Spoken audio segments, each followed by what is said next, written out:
Coba bayangkan Anda sedang berdiri di tengah sebuah arena kompetisi yang, wah, luar biasa riuh, udaranya tebal sama asap rokok, terus suhu panas banget menyengat kulit, dan di sekeliling Anda ada ratusan orang teriak histeris dengan wajah memerah, urat leher mereka sampai menonjol. Dia kayak medan perang ya suasananya. Bener banget kayak medan perang. Nah, di tengah pusaran kekacauan itu, gengsi ibu kota yang nilainya ratusan juta rupiah, ini sedang berbenturan langsung dengan nyali mentah dari sebuah kampung. Dan percayalah, hadiah utamanya di sini tuh bukan sekedar piala plastik atau uang pembinaan sekadarnya. Hadiahnya sepeda motor kan? Tepat, ini tentang sebuah sepeda motor baru yang mengkilap dan pastinya pertaruhan harga diri yang gak ada nilainya dalam mata uang apapun.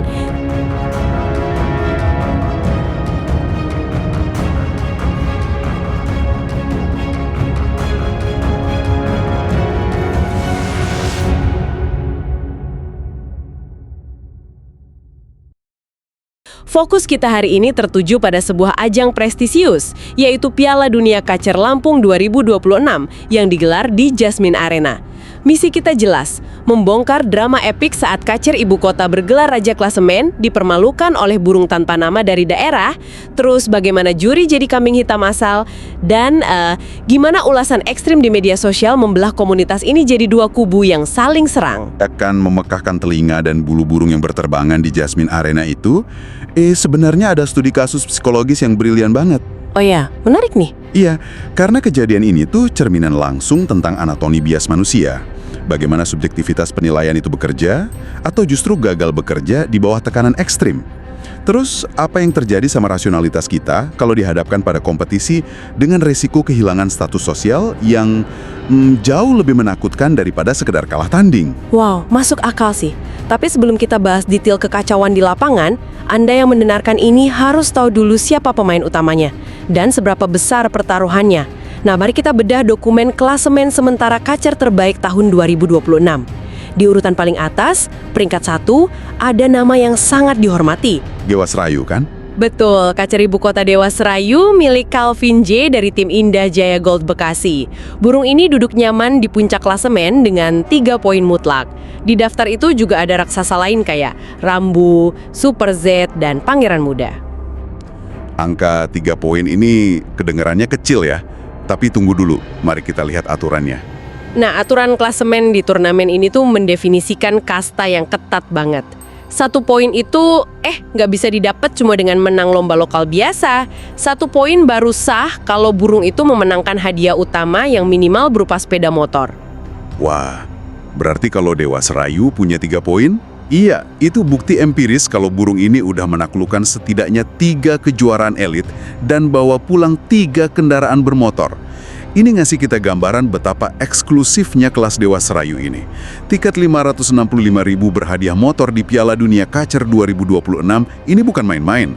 Bahkan ada kelas lain yang tiketnya tembus jutaan rupiah per burung. Ini beneran ekosistem para sultan.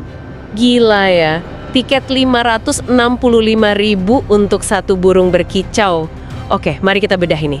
Gimana ceritanya burung sultan yang nyaris tak terkalahkan ini bisa runtuh berantakan di Jasmine Arena Lampung?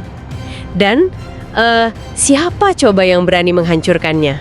Nah, ini bagian yang paling seru, sang penantang. Benar, saya perkenalkan sang penantang dari sudut ring yang berbeda, burung kampung kobra lereng Dempo. Berdasarkan ulasan dari media Putra Kicau di sumber kita, kobra ini datang ke arena tanpa sorotan kamera sama sekali. Gayanya secara visual dibilang nggak meyakinkan. Tapi dia punya senjata rahasia. Iya, burung kampung ini ternyata punya volume suara yang meledak jauh di atas rata-rata dan mental petarung yang nggak mau kalah gertak. Putra Kicau merangkumnya dengan kalimat yang puitis tapi brutal menurut saya. Kobra ini dijuluki bukan burung bagus, tapi burung juara. Kalimat itu merangkum inti dari konflik estetika melawan pragmatisme sih. Maksudnya, Dewa Serayu itu representasi dari kemewahan estetika. Di dunia kompetisi burung, estetika ini dinilai dari pakem penjurian yang ketat banget. Tunggu sebentar, buat Anda dan saya yang mungkin nggak pernah miara burung harga setara mobil, apa sih sebenarnya tolok ukur sempurna di dunia kacer ini? Bedanya irama lagu pendek sama ngerol itu apa? Kayak musik simfoni lawan musik heavy metal gitu? Nah, analogi musik itu pas banget loh. Dalam pakem hitam putih atau kacer ini, juri idealnya nyari kombinasi harmonis. Durasi kerjanya harus stabil, dari awal sampai akhir burung itu bunyi. Terus gaya fisiknya elegan, buka ekor, membusungkan dada. Tapi yang paling dihormati itu irama lagu yang ngerol. Ngerol itu yang melodinya panjang ya? Betul, melodi yang panjang, rapat tanpa jeda, penuh intonasi, persis kayak orkestra klasik. Nah, Dewa Serayu ini maestro orkestra itu. Sebaliknya, suara kasaran atau irama lagu pendek yang dipunya Cobra itu ibarat teriakan vokalis heavy metal. Atau suara tembakan gitu ya? Iya, nggak ada melodi rumit, cuma suara tajam, keras, menusuk telinga dan diulang-ulang. Oke, jadi kita punya Dewa Serayu, sang maestro orkestra klasik, lawan Cobra, sang vokalis heavy metal jalanan. Dan di Jasmine Arena, si heavy metal ini yang justru menang. Kenapa bisa gitu? Coba kita buka transkrip video dari lokasi. Suasananya tuh bukan cuma kompetisi, tapi bener-bener chaos. Chaos yang organik banget ya. Iya, parah. Kepanikan panitia kerasa banget. Ratusan penonton teriak-teriak nggak terkendali di pinggir lapangan. Panitia sampai kewalahan menertibkan kacer mania dari seluruh Indonesia. Di video tuh terekam MC-nya sampai ngancam, siapin barisan untuk mengusir.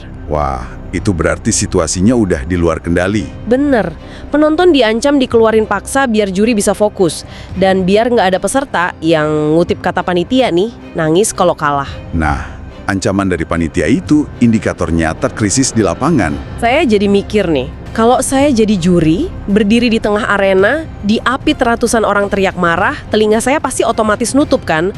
Fokus saya pasti bukan lagi dengerin intonasi orkestra yang indah, otak saya cuma merespon suara yang paling kencang. Nah, apakah juri ini nggak kompeten atau emang ada hal biologis yang terjadi? Yang sangat menarik di sini adalah, ini bukan murni soal inkompetensi juri. Ini batas kapasitas biologis manusia. Yang Anda bilang tadi itu deskripsi pas soal fenomena auditory masking yang diperparah sama respons fight or flight. Auditory masking gimana tuh maksudnya? Jadi gini, kalau manusia ada di lingkungan bising ekstrim, katakanlah teriakan massa sampai 90 desibel, telinga dan otak kita nggak mampu lagi memproses frekuensi suara yang halus.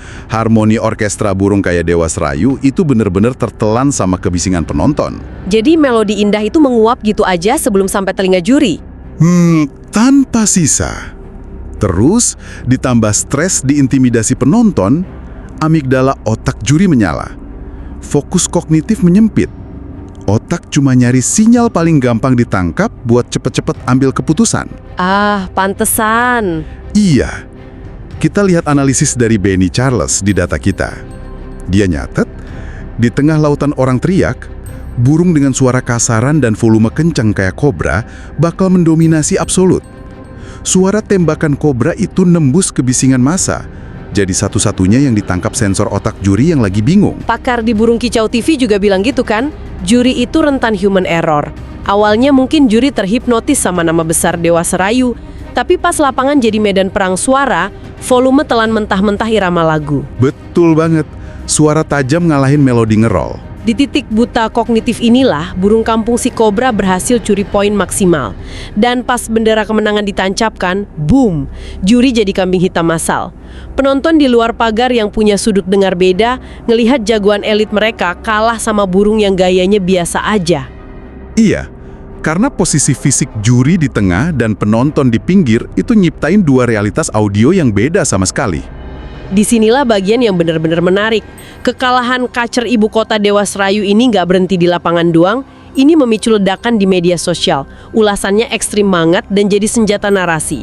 Komunitas langsung terbelah. Mari kita lihat faksi yang murka nih. Faksi yang menolak realitas ya? Benar, ada akun Mesuji Makpi Robin yang membongkar abis-abisan. Dia pakai bahasa teknis, bilang Cobra cuma menang tebal volume doang.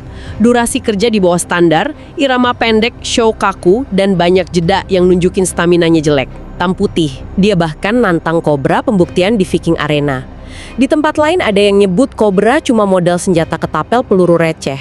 Tapi yang bikin saya galeng-galeng tuh komentar dari akun Delenalo. Ah ya, yang ekstrim banget itu kan? Parah sih, ini ulasan ekstrim sebagai media. Dia nulis fantasi kemarahan gini, kalau dia jadi bos pemilik Dewa Serayu, dia bakal beli burung Cobra yang juara itu, terus dilepasin terbang bebas saat live di FB, supaya nggak ada korban lagi di event berikutnya. Wow, hiperbola Delenalo itu sebenarnya nunjukin lapisan terdalam dari disonansi kognitif penggemar elit. Mereka nolak keras kalau hierarki yang udah dibangun itu runtuh. Karena burung kampung ngalahin burung sultan, gitu. Tepat. Dominasi status quo, yaitu burung jutaan rupiah dengan tradisi mapan, tiba-tiba dipatahkan pendatang baru dari akar rumput. Pikiran mereka nggak bisa memproses itu. Penolakan ini akhirnya disalurkan lewat kemarahan agresif. Tapi tentu nggak adil kalau kita cuma bahas yang marah. Faksi pembela juga angkat suara. Abdurrahman misalnya nyoba mendinginkan suasana. Dia bilang ini murni rezeki Kobra dan tim pemain kampung yang nggak punya koneksi juri di Jasmine Arena. Filosofinya bagus itu. Dia ngingetin kalau hobi bukan ambisi buta. Burung itu makhluk biologis, bukan mesin. Nggak selalu on fire. Nah, terus kita balik ke ulasan Putra Kicau. Media ini ambil sikap editorial tegas. Mereka bilang tugas mereka cuma mendokumentasikan sejarah, bukan nyiptain opini. Statistik lapangan nunjukin Kobra menang sah karena suaranya dominan, terlepas dari gayanya yang dibilang kampungan sama netizen. Media kayak Putra Kicau ini kan fungsinya jadi cermin realitas, memaksa audiens lihat fakta, walaupun banyak penonton yang pengen mecahin cermin itu karena nggak suka pantulannya. Betul sekali. Nah, sebelum kita lanjut, penting buat menegaskan ke Anda yang mendengarkan, kami di sini nggak memihak sama sekali. Kami nggak lagi ngejudge apakah Dewa Serayu beneran dirampok haknya, atau Kobra si burung kampung emang menang murni. Betul, misi kita bukan nyari siapa yang salah. Kita cuma mendedah gimana keputusan juri dalam hitungan detik di bawah teror suara bisa membelah opini dan melahirkan fanatisme ekstrim. Setuju. Terus kalau kita tarik ke gambaran besar, komentar-komentar netizen ini menceritakan siklus abadi soal cari kambing hitam kan? Iya, juri jadi kambing hitam itu klasik banget. Manusia lebih gampang nuduh figur otoritas kayak juri sebagai pihak yang korup atau nggak kompeten, daripada nerima fakta pahit kalau situasi lingkungan kayak bising ekstrim tadi mengubah aturan main.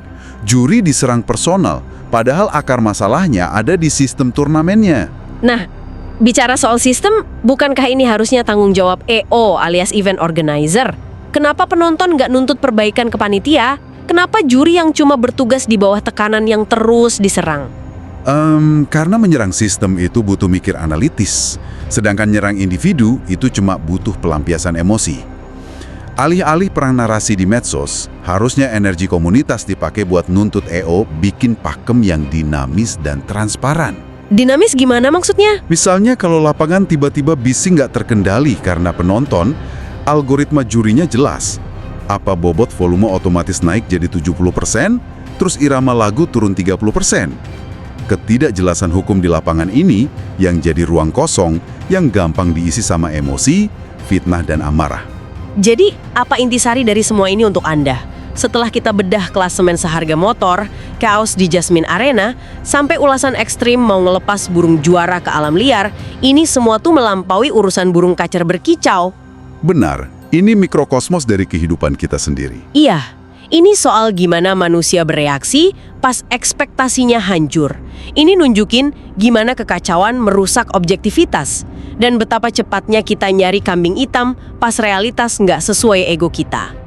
Orang lebih milih keluar uang buat beli burung lawan, terus dilepas live di FB demi nyembuhin ego, daripada nerima kelemahan burungnya sendiri di situasi yang nggak ideal. Itu kesimpulan yang benar-benar merangkum psikologi kasus Dewa Serayu lawan Kobra ini sih. Tapi ada satu pertanyaan eksistensial tentang masa depan kompetisi yang patut direnungkan. Pertanyaan apa tuh? Kita kan udah bahas kalau pangkal kisruh ini tuh keterbatasan indera biologis juri dan auditory masking.